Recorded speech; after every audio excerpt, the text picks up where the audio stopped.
this in play just permanently, so the rest of those counters are just gravy on top of that.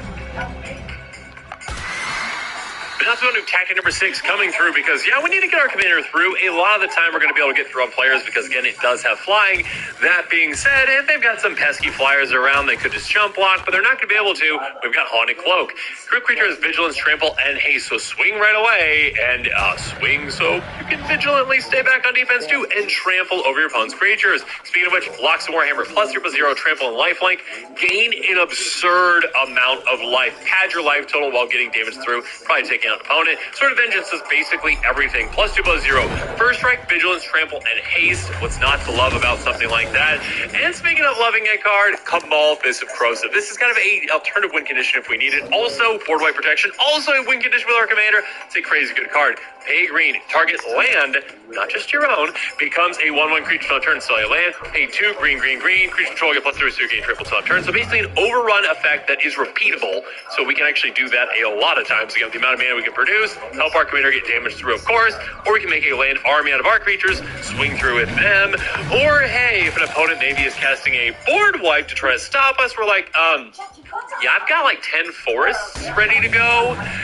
You sure you want to cast that Wrath of God? Because if you do, I'm going to blow up all your lands. And that's your fault, not mine, because you cast the Wrath.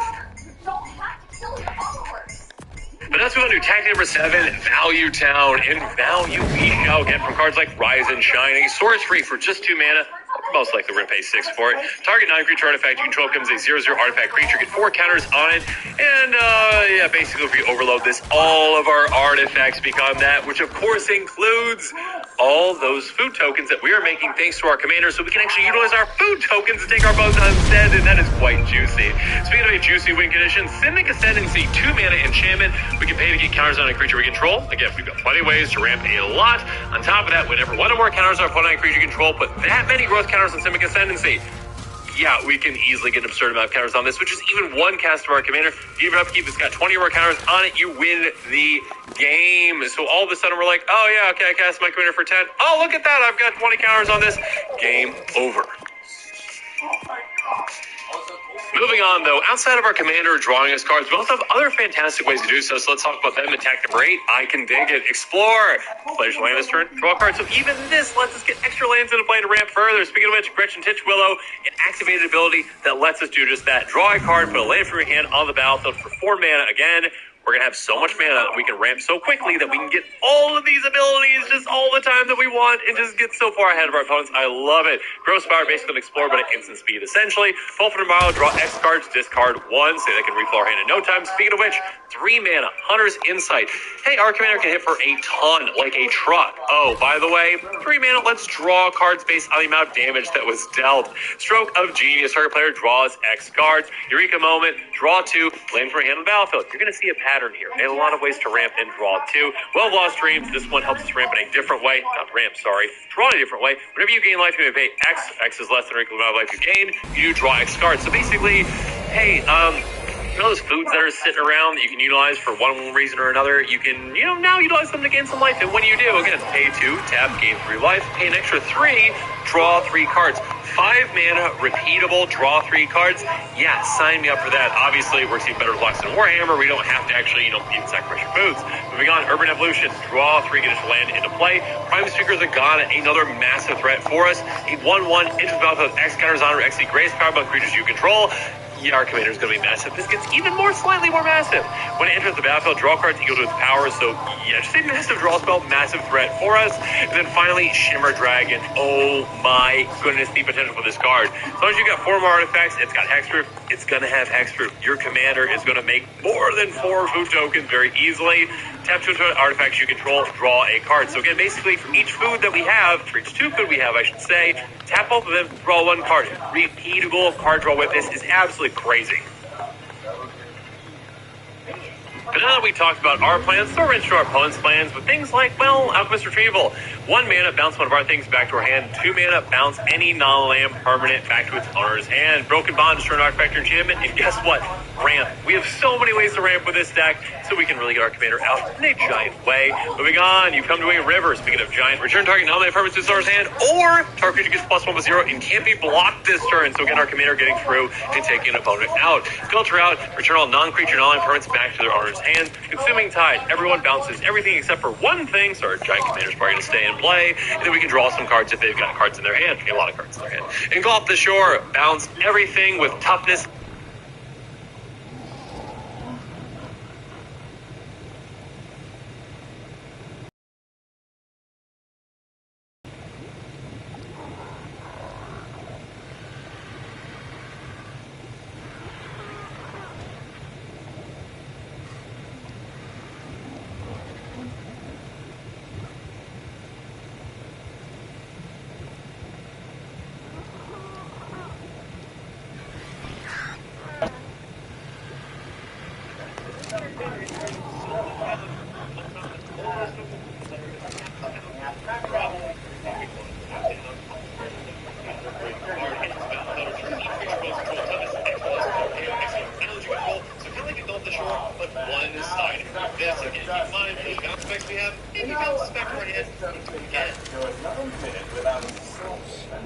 But now that we talked about every single non-land card in this deck, let's quickly go through one land and Technical Sense Great Land. With Rogue's Passage, Tappergos, paper tap to creature can't be blocked this turn. Yeah, an unblockable commander that can be a one-shot KO instantly. And again, it's just a 3-card deck essentially. It's not really taking away spot. A fantastic card to include Rogue's Passage. Cool. But now this episode is coming to a close. Summer Beat review, so in the comments below, let me know your thoughts on this deck are. If you are interested in this deck, make sure you check out that deck list link below. Again, very much friendly and as always. Thanks again, and have a good one. This show and episodes like this one are possible thanks to viewers like you. If you're looking for an easy way to help support this show, make sure that you like, share, and subscribe. Also, hit that bell notification icon so you don't miss any new episodes. You can also go check out our playmats and other merchandise at thecommandersquarters.com. We also have a ton of brand new t-shirt designs in stock, so make sure you check out those as well. Another easy way to support this show is with our TCG Player affiliate links. So whether you're buying a deck or individual cards, you can use this channel link right here or one of the description. And the final way that you can support this show is by supporting us directly by becoming a patron. There are many benefits to being a patron, and I truly couldn't do this without all their support.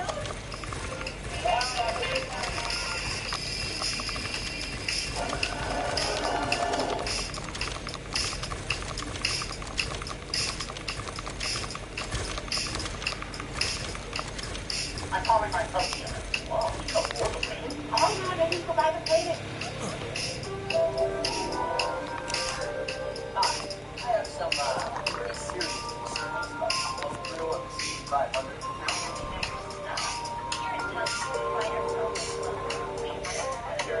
Welcome back to Decked Out. On today's episode, we're joined by Maldhound and Megan Smith from Wizards of the Coast. Each player has brought to the table a deck list submitted by one of our community members through Moxfield. And congratulations to those community members that were selected: Scraps McGee, Aklarang, Cameron WHD, and Marginal Meaning. And their decks are the ones that we've been playing today. And of course, thank you to our sponsors for today's episode, Cool Stuff Inc. and Moxfield. But more on them later in the video. That's enough from us for now. Let's go ahead and meet the players. Hi everybody, my name is Maldhound. You can find me on YouTube and TikTok. Today I'm here playing a community deck list submitted by Scraps McGee, helmed by Alinda and Azor, the world's current leading example of Esper not needing the help. What I will actually be trying to do is pay as much life as possible after sticking an effect that allows me to not lose the game, like Lich's Mastery, and then using another card to redistribute those life tokens so I can get somebody else's juicy 40, and they can have something in the neighborhood of -12. Hey there, my name's Megan Smith. I'm a game designer over at Wizards of the Coast. Today I'm playing Bronze Panda's Karn Legacy Reforged deck. This deck is here to make a ton of mana and produce a lot of big artifact creatures that I'm going to start swinging at people's faces to hopefully kill everybody with some really big, sweet artifact creatures. Hello everybody, I'm MTG Nerd Girl, and today my community submitted list is from Marginal Meaning, and we're going to be playing Falco Spara. This deck cares a lot about counters. We're going to be putting shield counters and +1/+1 counters, and then we can convert those into card advantage. I bet you Dragon, and today I get to play Cameron WHD's Bruno Stromkirk list. Of course, he's not going to be Bruno Stromkirk for long because we're going to try and flip him into Crothus as fast as possible and then start churning out copies of the biggest sea monsters you can imagine. And of course, all of those big sea monsters have enter the battlefield triggers and evasion, so we're just going to get value and big beats all game. Thanks to today's episode sponsor, Moxfield, we were able to take community submissions for all of the deck lists we feature on today's show. Moxfield is an all-inclusive deck-building site.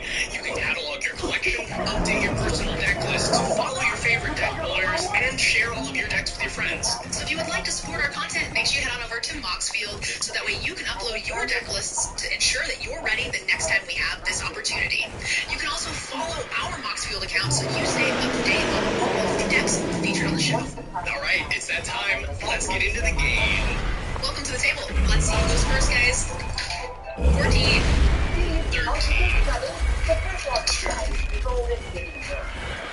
19. Hey, we'll take that. So you're done, sorry. Hey, you're welcome to with that. Ready to go? Okay, great. I'm gonna draw. I'm gonna play a basic wastes and a manifold key.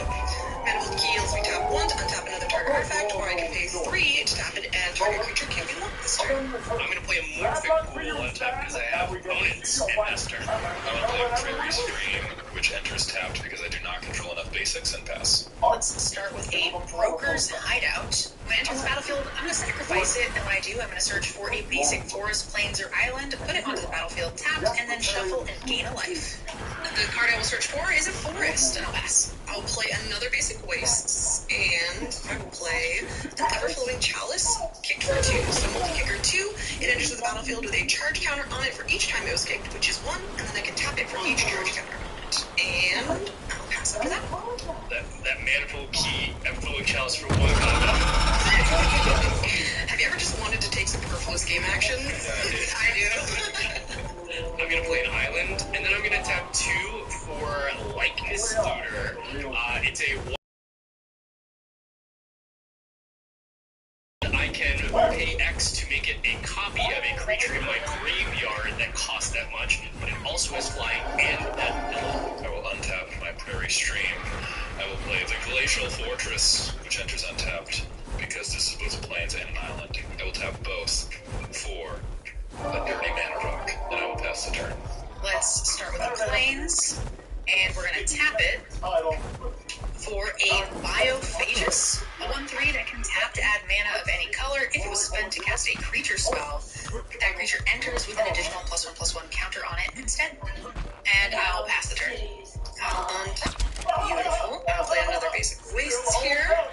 I have access to 4 mana this turn, so I will pay 4 for a Hedron Archive. It has to add 2 colorless, and I can pay 2 to sacrifice it to draw 2 cards. And then I will do some quick mental math here. I'm going to float 2 colorless. I'll pay 1 of it, so I have 1 colorless floating to untap this artifact. I have 3 mana now in my mana pool. I'll use that to cast a Chief of the Boundary. Other artifact creatures I control get +1/+1. I'm scared already. Algebraic. And that's cheating. You've pooped out so much of your hand. I'll run out of cards eventually. I'm going to start by activating Likeness Looter to draw a card and discard. I'm going to discard this Shipbreaker Kraken. It's just a big Kraken. I would not worry about it. I'm going to play a Swamp, and I'm going to pay 3 for Bruno Stromkirk. 1 for a flyer. When he enters the battlefield, I put up a 1/1 creature from my graveyard on top of my library. At the beginning of my upkeep, I will look at the top part of my library, and if it is a creature card with mana value 6 or greater, I can show you all it and transform Bruno. I'm just going to put this Kraken right on top of my library and pass the turn. Please God, somebody shuffle this man's library. Okay, I'm going to play another dual land Ledger Untapped because of the 4 lands island. I'll tap 1 and a blue with the Triskai Decaphile, which I have no maximum hand size anymore, and at the beginning of my upkeep, if I have 13 cards in hand, I win the game, and I can pay mana into it to draw a card to it all but 1,000.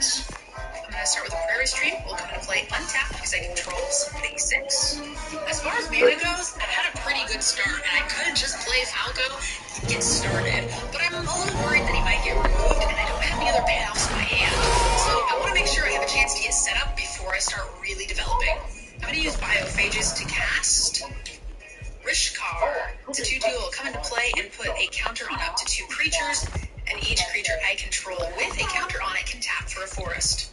And I'll get an additional counter on it because I used a biophages mana.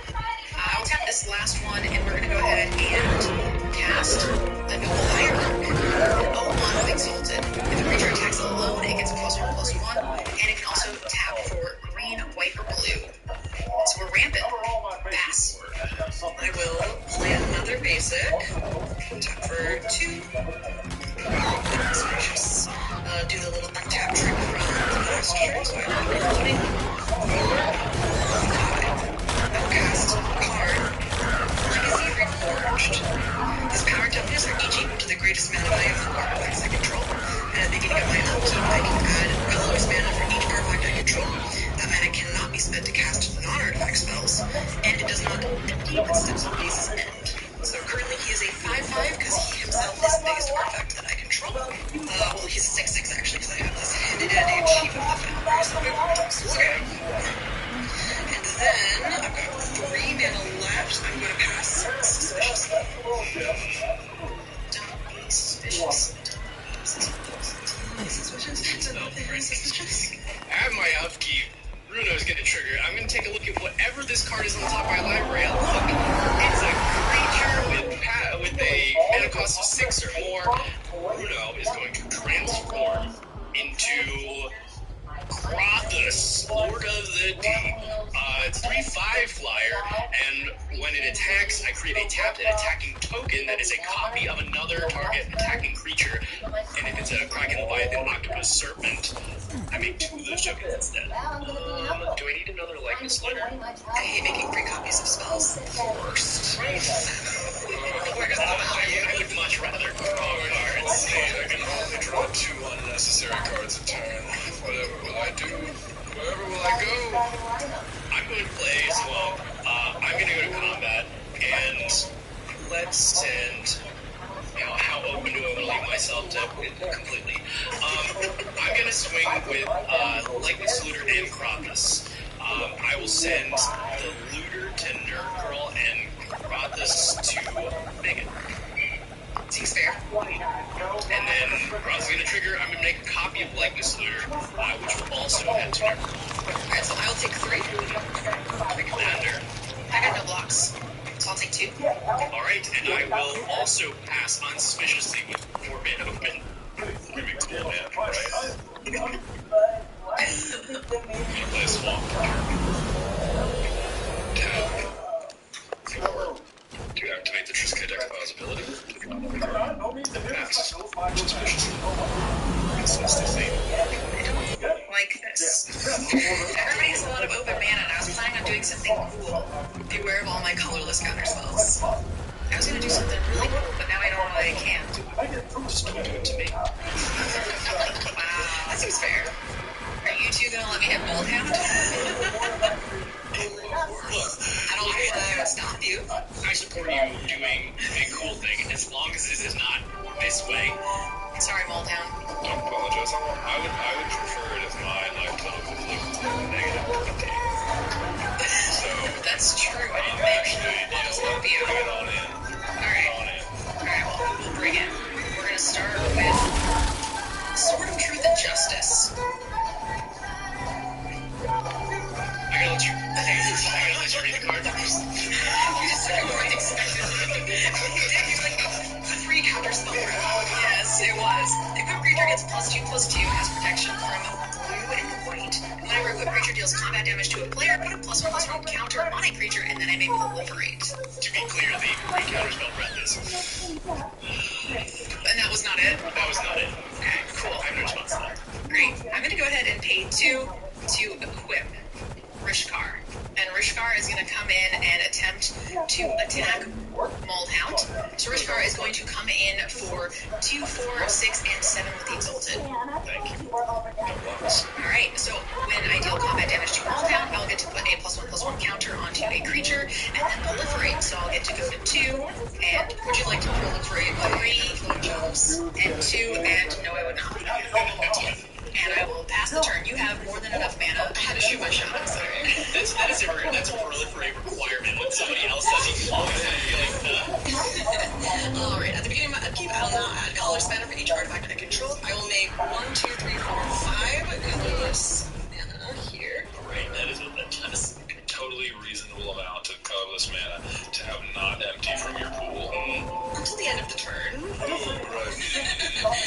apologize. I will draw for turn now. I will play a Temple of the False God. This allows me to add 2 to my mana pool, but I can only activate it if I control 5 or more lands, which I do. I will first pay 1 to play a Soul Ring. Then we'll do some math again. I will cast a Jor's Familiar. Historic spells I cast cost 1 less to cast. That includes artifacts, legendaries, and sagas. So then, now that I have all my mana creation in play, now I will spend on something ridiculous. I've got 1, 2, 3, 4, 5, 6, 7. We'll do that little trick that I did earlier. This will be technically 8, 9, 10, 11, 12. I'll cast a Hangerback Walker. X is 6. Hangerback Walker says it enters the battlefield with X, 1/1 counters on it. When it dies, create a 1/1 colorless optic artifact creature token with flying for each 1/1 counter on it. And I can pay 1 to tap to put a 1/1 counter on it. I have 1 mana floating, blue player. Oh no! That's the counter spell, bro! Oh, sorry. I just had a little something with. I passed priority. Results. Alright, so I'll enter with 6 counters. Okay, everybody, I will give you 1 tip for when you're playing against me. If I have mana open, the odds that I actually have an answer on the card are simply low. I have nothing right now. I will attempt to attack Veggie. Since he didn't have the counter spell, I'm deathly curious what he has in his hand. So I will send 6 at Veggie. I think that's how that worked. I will choose not to counter your attack as well, and take 6 mana damage. Alright, that's the end of my turn. I lose this floating mana. Got her. And Right where we want them. missed you. With 0 cards in hand now. Surely that I'm not the was... threat anymore. Yeah, surely that is the end of the bad things you can do. Glad that I kept all of these counters for other things that I'm worried about. I'm going to tap like this looter to draw and discard. I'm going to discard this Elder Brain, which I would also not worry about. If for some reason it were to be relevant, it's a 6/6 menace that steals your entire hand. Deal. Yeah, that's true. You're right, I'm not worried. I think I'm going to do that again. I will loot again. This is awful. I think this is how I have to do this. I'm going to discard Gadwick the Wizard because I could not find my 3rd blue source. I'm going to play a Swamp and pay 3 to make this Lightness Looter a copy of Gadwick. So now, when I cast a blue spell, I can tap something of yours. Your dad make that as a real crime. Happens every day in America. And maybe other places. I will pass the turn. So sick of you. Yep. Just